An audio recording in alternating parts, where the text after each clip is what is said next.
रुद्र एक वीर योद्धा एपिसोड 95। जैसे ही वह तलवार ध्रुव के गले के ठीक पास ही पहुंचकर रुक गई, व्योम एक ही पल में घबरा गया और वह हैरानी के साथ अपनी तलवार की तरफ देखा। जब उसने अपनी तलवार की तरफ देखा तब उसको दिखा कि उस तलवार के बीचों बीच एक हाथ में उस तलवार को पकड़ा हुआ है। इसे देखकर वह चौंक गया। उसकी चौंकाने की वजह यह भी थी क्योंकि वह हाथ ऐसा था मानो बिल्कुल किसी ड्रैगन की त्वचा से निर्मित हो। इसे देखते ही उसकी आंखें हैरानी से चौड़ी हो गईं और फिर उसने उसे हाथ के मालिक की तरफ देखा। इसे देखकर और वह हैरान हो गया। तुम व्योम ने हकलाते हुए कुछ कहने की कोशिश की, लेकिन वह इतना ही कहा पाया कि तभी उसको अपनी तरफ एक मुक्का आता हुआ दिखाई दिया। जैसे ही वह मुक्का उसके सिर पर लगा, उसका सर किसी खरबूजे की तरह फट गया। जैसे ही यह हुआ, चारों तरफ लोगों की दिल धड़कने लगा। सभी लोग उस इंसान की तरफ देखने लगे जिसने ये काम किया था। जब शिवांगी ने रुद्र को देखा तब उसकी आंखें हैरानी से चौड़ी हो गईं। उसकी आंखों में हैरानी, चिंता और खुशी के मिले झूले भाव दिख रहे थे। यही हाल बाकी दोनों की भी थी। सभी रुद्र की तरफ ऐसे देख रहे थे मानो उन्होंने किसी शैतान को देख लिया हो। उनमें से किसी को भी यह यकीन नहीं हो रहा था कि रुद्र इतने कम समय में इतना ज्यादा ताकतवर हो गया कि व्योम को एक ही मुक्के में मार डाला। जब सभी ने उस हाथ के मालिक को देखा तब बाकी सब भी हैरान रह गए। उन्होंने देखा कि एक लड़का जिसके चारों तरफ बहुत ही घनी शुद्ध ऊर्जा निकल रही थी, व्योम की शरीर की तरफ गुस्से में देखा और फिर उसने उसके मृत शरीर को एक जोरदार लात मारी जिससे वह शरीर दूर जाकर गिरा। इधर जब ध्रुव ने महसूस किया कि उसको कोई भी दर्द महसूस नहीं हो रहा है, तब उसने अपनी एक आंख खोली और पहले तो उसने अपने गले के पास तलवार देखी। लेकिन जब उसने देखा कि उस तलवार को किसी हाथ ने पकड़ रखा है, तब उसने मुड़कर उस हाथ के मालिक की तरफ देखा, जिसे देखते ही उसका चेहरा खुशी से खिल गया और फिर उसने खुशी के साथ बोला, रुद्राक्ष भाई आप आ गए। जब रुद्र ने ध्रुव की बात सुनी तो वह उसकी तरफ देखकर मुस्कुराने लगा। जब सभी योद्धाओं ने ध्रुव के मुंह से वह नाम सुना तो उनके चेहरे गंभीर हो गए। इधर रणवीर को भी अब थोड़ा डर लगने लगा था। वह यह महसूस कर पा रहा था कि रुद्र अब कितनी ज्यादा ताकतवर हो गया है। जब रणवीर ने रुद्र की ऐसी क्रूरता देखी तो उसका दिल तेजी से धड़कने लगा। उसने रुद्र की तरफ देखकर हल्की मुस्कान के साथ बोला, अरे रुद्र कैसे हो तुम? देखो मैं महंत प्रदेश से आता हूं, तुम मुझे तो कुछ नहीं करोगे है ना? लेकिन इसमें उसका डर साफ दिख रहा था। रणवीर की बात सुनकर रुद्र ने उसकी तरफ एक गहरी नजर डाली और इसके तुरंत बाद वह अपनी जगह से गायब हो गया और फिर तुरंत ही उसके सामने आकर खड़ा हो गया। जब ये हुआ तो रणवीर डर के मारे लड़खड़ाते हुए पीछे हो गया। उसे अब ऐसा लग रहा था कि मानो उसका दिल अब सीने से बाहर ही निकलना बाकी रह गया हो। रुद्र ने उसकी तरफ देखकर एक हल्की सी डरावनी मुस्कान दिखाई, जिसे देखते ही रणवीर का शरीर सिहर गया। अब उसे यह पछतावा हो रहा था कि क्यों उसने रुद्र और उसके साथियों के साथ दुश्मनी की थी। अरे रणवीर क्या हुआ? तुम तो हमारे खजाने को प्राप्त करना चाहते थे है ना? रुद्र ने उसकी तरफ देखकर मुझे क्या लेज में पूछा। इतना सुनते ही रणवीर का गला सूख गया। उसने हकलाते हुए डर के साथ मुस्कुरा कर बोला, अरे अरे नहीं रुद्र भाई, मैं ऐसा कैसे कर सकता हूँ? ये तो आपकी मेहनत है, मैं इसे कैसे ले सकता हूँ? कैसा खजाना? कौन सा खजाना? मुझे इस बारे में कुछ नहीं पता। ये कहते वक्त उसके चेहरे पर एक झूठ मूठ का मुस्कुराहट साफ नजर आ रहा था। अच्छा ठीक है रुद्र भाई, मैं अब चलता हूँ, ठीक है। इतना कहकर वह फिर से मुड़ा और वहां से जाने की कोशिश की, लेकिन तभी वहां पर एक गहरी आवाज गूंजी, रुको, क्या मैंने तुम्हें जाने को कहा? ये सुनते ही रणवीर का कदम एकाएक वहीं पर ही रुक गया और फिर वह मजबूरी के साथ पीछे मुड़ा और रुद्र की तरफ झूठी मुस्कान के साथ देखने लगा। रुद्र ने अपना चेहरा रणबीर के पास ले जाकर उससे नजरें मिलते हुए गुस्से के साथ बोला, देखो मैं नहीं जानता कि यहाँ पर क्या हुआ है, तुमने जो किया उसके लिए खुद तुम ही जिम्मेदार हो, लेकिन क्योंकि तुम्हारे दादाजी ने हमें यहाँ लाया था और मैं उनका सम्मान करता हूँ, इसलिए मैं तुम्हें जाने दे रहा हूँ। लेकिन इतना कहकर रुद्र उसकी तरफ ध्यान से देखने लगा और फिर एक कर्कश आवाज में बोला, लेकिन इसका मतलब यह नहीं कि तुम हमेशा मेरे दोस्तों के साथ बुरा सलूक करोगे या हमें परेशान करोगे। ये तुम्हारे लिए आखिरी चेतावनी है, मैंने पिछली बार भी तुम्हें छोड़ा था, अगर अगली बार तुमने ऐसी हरकत की तो चाहे तुम्हारे दादाजी ही मेरे सामने क्यों ना खड़े हो, तुम्हें मरने से वह भी नहीं बचा पाएंगे। जब रणबीर ने रुद्र के मुंह से यह बात सुनी तो उसने एक झूठी मुस्कान के साथ रुद्र की तरफ देखते हुए बोला, हाँ ठीक है रुद्र भाई, जैसा आप चाहें। ये सुनकर रुद्र ने उसकी तरफ एक नजर भी नहीं देखा और फिर वहां से मुड़ा और अपने दोस्तों के पास चला गया। फिर रुद्र ने सबसे पहले उन सभी की रस्सियां काट दी। इसके बाद रुद्र के 4 दोस्त फिर से आजाद हो गए।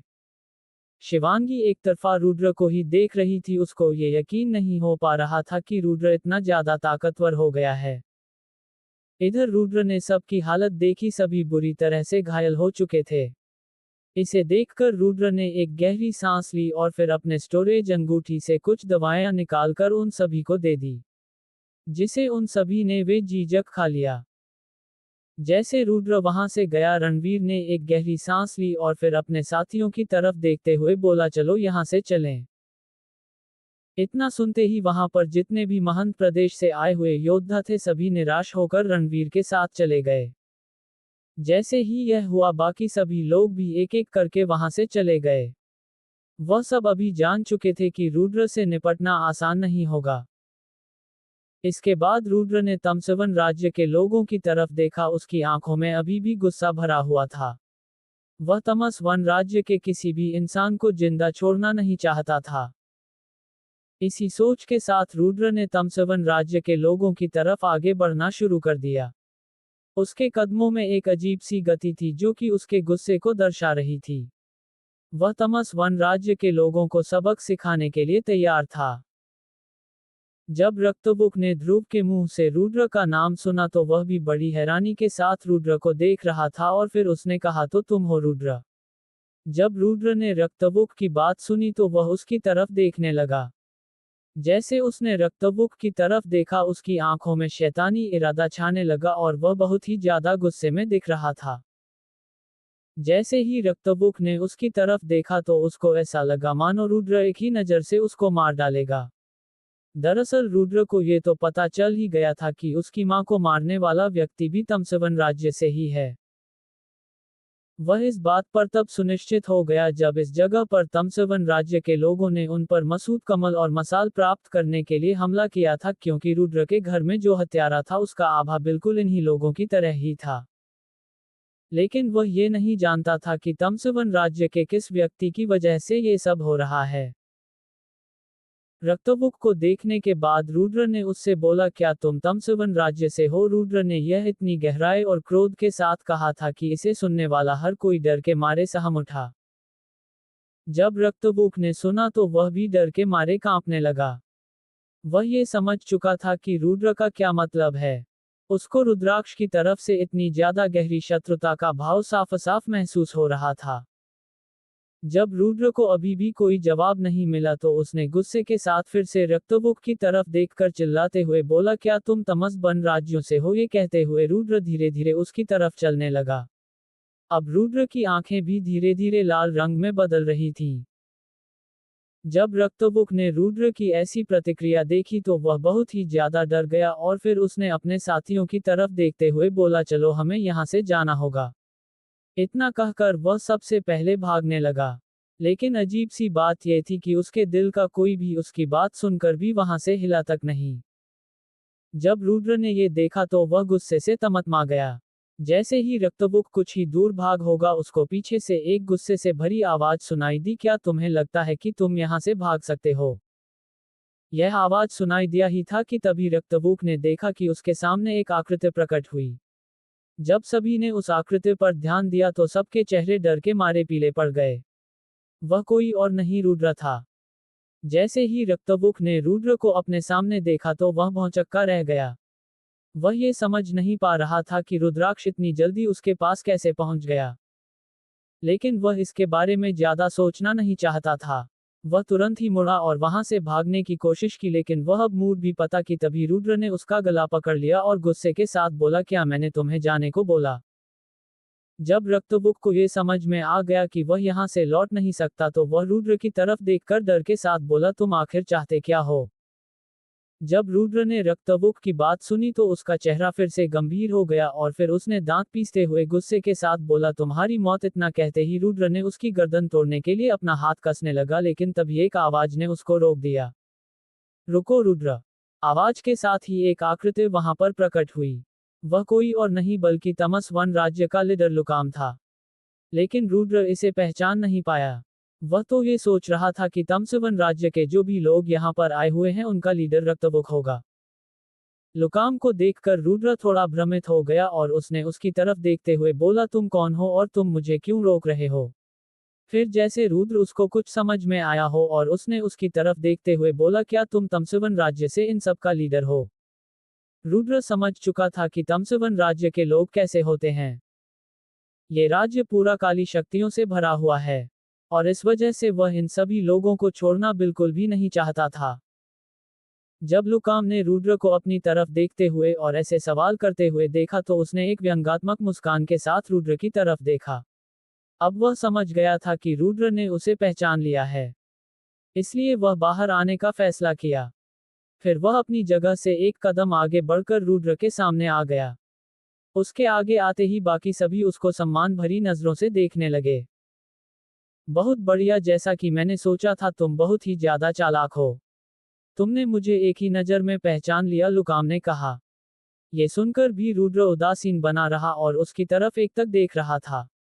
रुद्र को कुछ भी ना कहता हुआ देखकर उसने एक गहरी सांस ली और रुद्र की तरफ देखने लगा। इसके बाद उसने घमंड के साथ बोला, देखो दोस्त, हम यहाँ बस उन 4 खजाने के लिए आए हैं। अगर तुम हमें 2-4 खजाने दे देते हो तो हम तुम्हें कुछ भी नहीं करेंगे और तुम्हें जाने देंगे।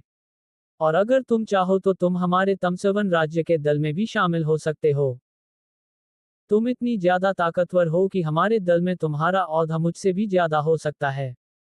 तो इसके बारे में तुम्हारा क्या ख्याल है? इसके बाद तुम्हें इन 4 विरासत में से किन्हीं 2 को रखने को पाने का भी मौका मिलेगा। ओह, मैं भी हद कर दिया, मैंने तो तुम्हें अपना परिचय दिया ही नहीं। मैं हूं लुकाम। वैसे तो तुम जान ही गए होंगे कि मैं इन सब का लीडर हूं, इसलिए मैं तुम्हें ये प्रस्ताव दे रहा हूं। तो अब बताओ, तुम्हारा इसके बारे में क्या कहना है?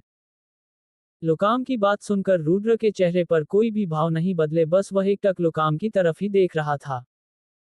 लुकाम की बात सुनते ही रुद्र ने उसकी तरफ देखकर एक मजाक उड़ाने वाले मुस्कान के साथ बोला, ओ अच्छा, लेकिन मुझे तुम्हारे प्रस्ताव में कोई भी दिलचस्पी नहीं है।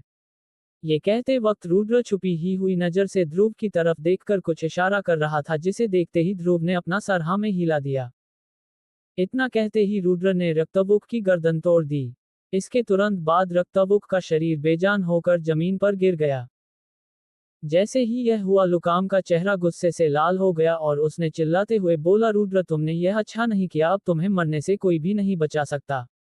इतना कहकर वो रुद्र की तरफ हमला करने के लिए आगे बढ़ गया। उसने पहले ही रुद्र की ताकत देख ली थी और उसे यह पता चल चुका था कि उसके दल में कोई भी रुद्र का सामना नहीं कर सकता है, इसलिए उसने खुद ही हमला करने का फैसला किया। लुकाम कोई साधारण योद्धा नहीं था, उसका युद्ध स्तर अनाहत चक्र में प्रवेश कर चुका था। उसके बाद उसने तेजी से आगे बढ़ते हैं रुद्र के ऊपर हमला कर दिया। उसके हाथों से काले रंग की ऊर्जा निकल रही थी और उसने इसी ऊर्जा के साथ रुद्र के ऊपर एक मुक्के के साथ हमला किया। अपने ऊपर हमला होता हुआ देखकर भी रुद्र के चेहरे पर कोई भी परिवर्तन नहीं आया, बल्कि वह तो ऐसे खड़ा था जैसे वह आंगन में टहल रहा हो। क्या होगा इस मुकाबले का अंजाम? क्या लुकाम मार पाएगा रुद्र को? जब रुद्र ने ये देखा तो वह गुस्से से तमतमा गया। जैसे ही रक्तबुक कुछ ही दूर भाग होगा, उसको पीछे से एक गुस्से से भरी आवाज सुनाई दी, क्या तुम्हें लगता है कि तुम यहाँ से भाग सकते हो? यह आवाज सुनाई दिया ही था कि तभी रक्तबुक ने देखा कि उसके सामने एक आकृति प्रकट हुई। जब सभी ने उस आकृति पर ध्यान दिया तो सबके चेहरे डर के मारे पीले पड़ गए। वह कोई और नहीं, रुद्र था। जैसे ही रक्तबुक ने रुद्र को अपने सामने देखा तो वह भौंचक्का रह गया। वह ये समझ नहीं पा रहा था कि रुद्राक्ष इतनी जल्दी उसके पास कैसे पहुंच गया। लेकिन वह इसके बारे में ज्यादा सोचना नहीं चाहता था। वह तुरंत ही मुड़ा और वहां से भागने की कोशिश की, लेकिन वह अब मूड भी पता कि तभी रुद्र ने उसका गला पकड़ लिया और गुस्से के साथ बोला, क्या मैंने तुम्हें जाने को बोला? जब रक्तबुक को ये समझ में आ गया कि वह यहाँ से लौट नहीं सकता तो वह रुद्र की तरफ देखकर डर के साथ बोला, तुम आखिर चाहते क्या हो? जब रुद्र ने रक्तबुक की बात सुनी तो उसका चेहरा फिर से गंभीर हो गया और फिर उसने दांत पीसते हुए गुस्से के साथ बोला, तुम्हारी मौत। इतना कहते ही रुद्र ने उसकी गर्दन तोड़ने के लिए अपना हाथ कसने लगा, लेकिन तभी एक आवाज ने उसको रोक दिया। रुको रुद्र। आवाज के साथ ही एक आकृति वहां पर प्रकट हुई। वह कोई और नहीं बल्कि तमस वन राज्य का लीडर लुकाम था। लेकिन रुद्र इसे पहचान नहीं पाया। वह तो ये सोच रहा था कि तमसवन राज्य के जो भी लोग यहाँ पर आए हुए हैं उनका लीडर रक्तबुक होगा। लुकाम को देखकर रुद्र थोड़ा भ्रमित हो गया और उसने उसकी तरफ देखते हुए बोला, तुम कौन हो और तुम मुझे क्यों रोक रहे हो? फिर जैसे रुद्र उसको कुछ समझ में आया हो और उसने उसकी तरफ देखते हुए बोला, क्या तुम तमसवन राज्य से इन सब का लीडर हो? रुद्र समझ चुका था कि तमसवन राज्य के लोग कैसे होते हैं। ये राज्य पूरा काली शक्तियों से भरा हुआ है और इस वजह से वह इन सभी लोगों को छोड़ना बिल्कुल भी नहीं चाहता था। जब लुकाम ने रुद्र को अपनी तरफ देखते हुए और ऐसे सवाल करते हुए देखा तो उसने एक व्यंग्यात्मक मुस्कान के साथ रुद्र की तरफ देखा। अब वह समझ गया था कि रुद्र ने उसे पहचान लिया है, इसलिए वह बाहर आने का फैसला किया। फिर वह अपनी जगह से एक कदम आगे बढ़कर रुद्र के सामने आ गया। उसके आगे आते ही बाकी सभी उसको सम्मान भरी नजरों से देखने लगे। बहुत बढ़िया, जैसा कि मैंने सोचा था, तुम बहुत ही ज्यादा चालाक हो। तुमने मुझे एक ही नजर में पहचान लिया, लुकाम ने कहा। ये सुनकर भी रुद्र उदासीन बना रहा और उसकी तरफ एक तक देख रहा था। रुद्र को कुछ भी ना कहता हुआ देखकर उसने एक गहरी सांस ली और रुद्र की तरफ देखने लगा। इसके बाद उसने घमंड के साथ बोला, देखो दोस्त, हम यहाँ बस उन 4 खजाने के लिए आए हैं। अगर तुम हमें 2-4 खजाने दे देते हो तो हम तुम्हें कुछ भी नहीं करेंगे और तुम्हें जाने देंगे। और अगर तुम चाहो तो तुम हमारे तमसवन राज्य के दल में भी शामिल हो सकते हो। तुम इतनी ज्यादा ताकतवर हो कि हमारे दल में तुम्हारा औहदा मुझसे भी ज्यादा हो सकता है।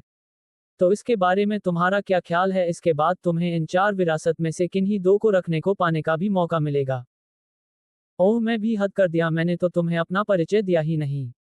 मैं हूं लुकाम। वैसे तो तुम जान ही गए होंगे कि मैं इन सब का लीडर हूं, इसलिए मैं तुम्हें ये प्रस्ताव दे रहा हूं। तो अब बताओ, तुम्हारा इसके बारे में क्या कहना है? लुकाम की बात सुनकर रुद्र के चेहरे पर कोई भी भाव नहीं बदले, बस वह एकटक लुकाम की तरफ ही देख रहा था। लुकाम की बात सुनते ही रुद्र ने उसकी तरफ देखकर एक मजाक उड़ाने वाले मुस्कान के साथ बोला, ओ अच्छा, लेकिन मुझे तुम्हारे प्रस्ताव में कोई भी दिलचस्पी नहीं है। ये कहते वक्त रुद्र छुपी ही हुई नजर से ध्रुव की तरफ देखकर कुछ इशारा कर रहा था, जिसे देखते ही ध्रुव ने अपना सर हाँ में हिला दिया। इतना कहते ही रुद्र ने रक्तबुक की गर्दन तोड़ दी। इसके तुरंत बाद रक्तबुक का शरीर बेजान होकर जमीन पर गिर गया।